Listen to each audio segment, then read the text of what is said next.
Well, I was driving around, kind of bored, and wanted to go through some of my old haunts.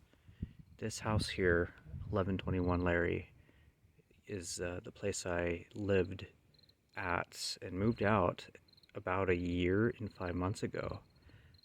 And I left the green porch light there when I left, when I moved out.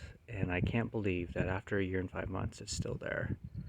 So yeah, I moved out of this house here on Larry Street in Arcata. That was January of 2020. And surprised to see that little light is still there with the new tenants have kept it.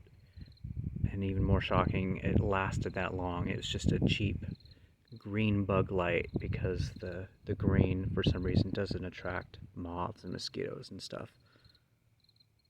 Anyways, I thought that was the coolest thing to see. That old light still there, still giving out that glow.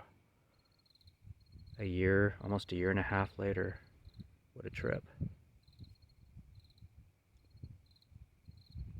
Love the sound of the crickets in the background. There's a cool breeze in the air. Summer's coming, it feels good.